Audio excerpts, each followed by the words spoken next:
نحمده ونصلي على رسوله الکریم اما بعد۔ محترم بزرگوں اور ہمارے دینی بھائیوں، آج آپ کے سامنے ایک اہم موضوع، ایک اہم ٹاپک پر باتیں کی جائیں گی۔ وہ یہ ہے کہ روزہ چھوڑنے کی سزا کیا ہے۔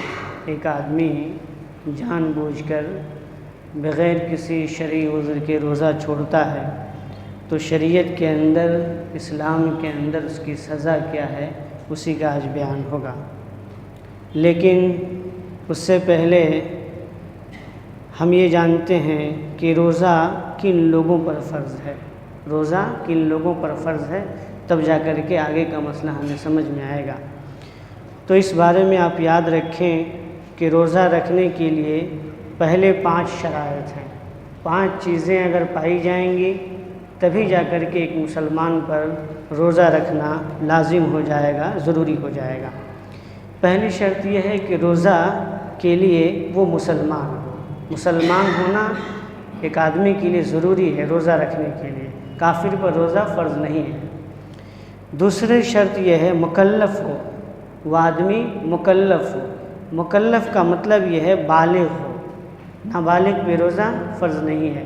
بچے اگر روزہ رکھتے ہیں یا بچیاں روزہ رکھتی ہیں تو ان کا ثواب انہیں ملے گا، لیکن بالغ ہونے کے بعد روزہ ان کے لیے فرض ہو جاتا ہے۔ اگر وہ چھوڑیں گے تو گناہ گار ہوں گے۔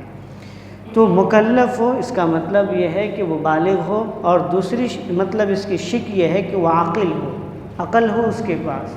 ایک آدمی ہے جو دیوانہ ہے، پاگل ہے، مجنون ہے، اس کا دماغ کام نہیں کرتا تو اس کے لیے روزہ ضروری نہیں ہے۔ وہ بالغ بھی ہے، مرد بھی ہے، کچھ بھی ہے، مسلمان بھی ہے، لیکن اس کا دماغ کام نہیں کرتا، وہ اچھی سوچ نہیں ہے اس کے پاس، کیا بولنا اس کو سمجھ میں نہیں آتا، تو اس کے لیے روزہ فرض نہیں ہے، ضروری نہیں ہے۔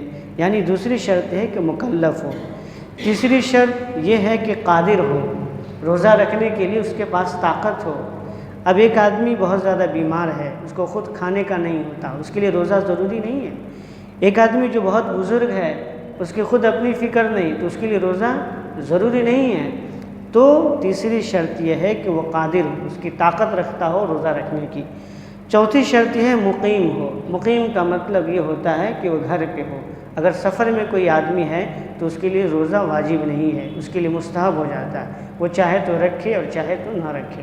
تو چوتھی شرط یہ ہے کہ مقیم ہو۔ اگر آدمی ان 4 چیزوں کو پاتا ہے تو تبھی جا کر کے اس کے لیے روزہ فرض ہوتا ہے۔ 5ویں شرط یہ ہے کہ اس میں کوئی چیز مانے نہ پائی جائے، کوئی چیز مانے نہ پائی جائے، مطلب کوئی چیز رکاوٹ نہ پیدا ہو۔ یہ 5ویں شرط عورتوں کے لیے خاص ہے، جو شریعت نے ان کے لیے کچھ رعایتیں دی ہیں، کچھ چھوٹ دی ہیں۔ جیسے کوئی عورت حاملہ ہے، یا دودھ پلانے والی ہے، یا حائضہ ہے، حیض کا خون آتا، یا نفاس سے بچہ پیدا ہونے کے بعد انہیں خون آتا، تو یہ ایک چیز ان کے لیے مانے رکاوٹ ہے، ایسی صورت میں وہ روزہ نہیں رکھ سکتی۔ وہ بالغ بھی ہیں، وہ سب کچھ ہے، لیکن ایک چیز ان کے اندر رکاوٹ آ جا رہی ہے تو اس پر ان کو روزہ فرض نہیں ہوتا، وہ بعد میں اس کی قضا کریں گے۔ تو کسی بھی انسان کے اندر یہ 5 چیزیں جب پائی جاتی ہیں تو تبھی جا کر کے ان پہ روزہ فرض ہو جاتا ہے، وہ ضروری ہو جاتا ہے۔ اور کوئی انسان یہ 5 چیزیں ان کے اندر پائی جاتی ہیں اور روزہ چھوڑتے ہیں تو ان کے لیے گناہ ہے۔ اب گناہ کیا ہے، اسی کے بارے میں بیان ہو رہا ہے۔ امام ذہبی رحمۃ اللہ علیہ اپنی کتاب، عربی کتاب ہے الکبائر کے اندر بیان فرماتے ہیں کہ اگر کوئی مسلمان جس پر روزہ فرض ہے، 5 شرائط اس کے اندر پائی جاتی ہیں، لیکن اس کے باوجود بھی وہ روزہ چھوڑتا ہے، بہانے بناتا ہے، تو امام ذہبی رحمۃ اللہ علیہ فرماتے ہیں کہ مومنوں کے یہاں یہ بات مقرر شدہ ہے، بات طے ہے، فکس ہے کہ جس نے بھی بغیر کسی شرعی عذر کے، بغیر کسی شریعت نے جیسے 5 چیزیں جو رکھی ہیں کنڈیشن میں، اس میں سے اگر ساری چیزیں پائی جاتی ہیں لیکن اس کے باوجود بھی وہ روزہ نہیں رکھتا، وہ جان بوجھ کر روزہ چھوڑتا ہے، رمضان کا ایک بھی روزہ چھوڑتا ہے، تو امام ذہبی فرماتے ہیں وہ زانی اور شرابی سے بھی زیادہ برا شخص ہے۔ کتنی بڑی سزا ہے۔ اب ایک حدیث کے اندر آپ ذرا سوچیں، حدیث کے اندر، صحیح حدیث کے اندر اللہ کے نبی صلی اللہ علیہ وسلم نے کتنی سخت وعید بیان فرمائی ہے۔ جو مسلمان جان بوجھ کے روزہ چھوڑتا ہے اس کے لیے، حضرت ابو امامہ باہلی فرماتے ہیں کہ اللہ کے نبی کو میں نے فرماتے ہوئے سنا، اللہ کے نبی اپنا خواب بیان کر رہے ہیں۔ اللہ کے نبی فرما رہے ہیں کہ میں سویا ہوا تھا، یہ خواب کی بات ہے، ذرا غور سے سنیے گا، کہ میں سویا ہوا تھا، خواب میں میرے پاس 2 آدمی آئے اور وہ دونوں آدمی مجھے اٹھا کر ایک پہاڑ کے پاس لے گئے۔ میں جب پہاڑ کے پاس گیا تو ان دونوں نے مجھ سے کہا کہ آپ اوپر چڑھیے۔ میں نے کہا مجھ سے چڑھنے نہیں ہوتا۔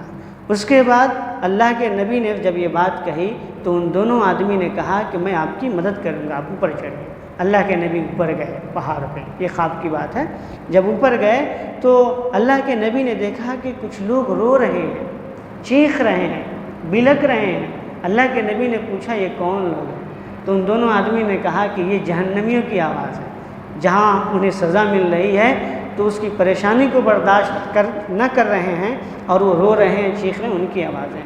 اللہ کے نبی فرماتے ہیں کہ پھر مجھے اور اوپر لے جایا گیا، یہاں تک کہ میں پہاڑ کی سب سے اونچی چوٹی پہ چلا گیا تو میں نے وہاں پر دیکھا کہ کچھ لوگ ایسے ہیں جنہیں الٹا لٹکایا گیا ہے، الٹا، ان کا منہ، سر جو ہے نیچے ہے، پاؤں اوپر باندھا ہوا ہے اور ان کے بدن سے خون جاری ہو رہا ہے۔